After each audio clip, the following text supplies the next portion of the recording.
लातूर जिल्ह्यातल्या शेतकऱ्यांना अवकाळी पावसाचा जबरदस्त फटका जो आहे तो बसलेला आपला पाहायला मिळत आहेत. शेतकऱ्यांच्या विहिरी वाहून गेलेल्या आहेत, त्याचबरोबर शेतातली जमिनीतली जी काही माती आहे ती वाहून गेलेली आहे. पिकं तर वाहूनच गेलेली आहेत.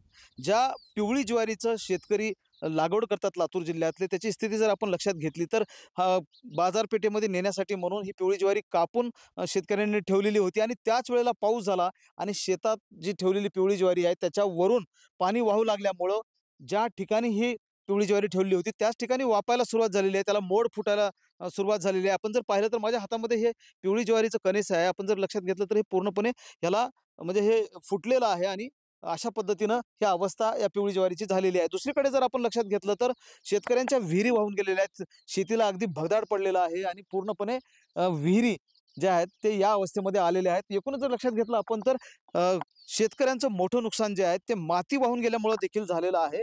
कारण लातूर जिल्ह्यातल्या शेतकऱ्यांनी यावेळेला तलावामधून गाळ उपसा करून आपल्या शेतीमध्ये मोठ्या प्रमाणामध्ये जो माती आहे ती टाकलेली होती. मात्र या पावसानं पूर्णपणे जी शेतीतली माती आहे ती वाहून गेल्यामुळं मोठं नुकसान शेतकऱ्यांचं झालेलं आहे. चांगल्या पद्धतीचं उत्पादन घेण्यासाठी म्हणून किंवा पिकांना उपयोगी ठरेल यासाठी म्हणून ही माती टाकलेली होती आणि पूर्णपणे वाहून गेलेली आहे. याचा मोठा फटका किमान एका शेतकऱ्याला 2 ते 3 लाखांचा फटका ज्यांनी ही माती टाकली त्यांना झालेला आहे. लातूर तालुक्यातल्या बोरवटी गावच्या शिवारामध्ये आपण आहोत. आपण जर पाहिलं तर ज्योतिराम लकडे हे शेतकरी आहेत ज्यांना तिहेरी फटका या अवकाळी पावसानं बसलेला आहे. एकतर त्यांच्या शेतातली माती वाहून गेली, त्याचबरोबर त्यांची पिवळी ज्वारी जी त्यांनी पेरलेली होती 2 ते 3 एकरवर त्याचा जर अवस्था आहे ती आपण पाहिलेली आहे आणि तिसरीकडे त्यांची विहीर देखील वाहून गेलेली आहे. मला सांगा काय अवस्था झाली तुमची?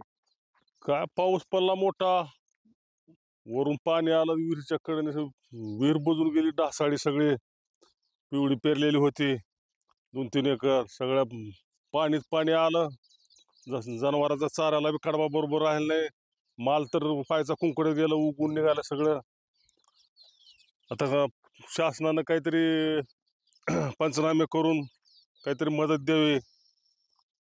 दुसरं तर काय, आता पेरणीला खर्च करायला आता बिया खाताला पैसे नाहीत, ह्याच्यावरच कसं तरी होणार होतं.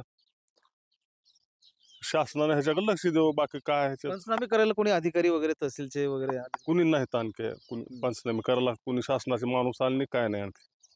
पिवळी ज्वारीला मागणी असते बाजारामध्ये. गेल्या वेळेला किती भाव मिळाला होता आणि यावेळेला तर काय पदरात पडेल तुमच्या असं? हा, गेल्या वर्षी मी पेरलो होतो तर 5,000चा भाव मिळाला. ह्या वर्षी बी मिळेल म्हणून पेरली, ती अशी नुकसान झाली. ते चारा सुद्धा आता जनावरला राहिला नाही. सगळा काळा भरून नासून गेला चारा. आता सध्या जनावरला चारा काय टाकावं मला तर मुश्किल झाले. कस तरी इकडून तिकडून पाणी आणून जगविल तर उन्हाळ्यात पाणी आधीच कमी होतं.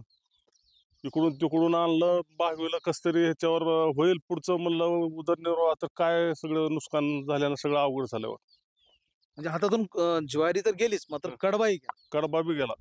आता जनावरला चारा टाकायचं म्हणलं तर काय नाही आपल्याकडं. हाय ते सगळा कडबा नासून गेला. ज्वारीचं तर सगळं उगून निघालंय. ही अवस्था झाली आहे लातूर जिल्ह्यातल्या शेतकऱ्यांची. महेंद्र जोंधळे, TV9 मराठी, लातूर.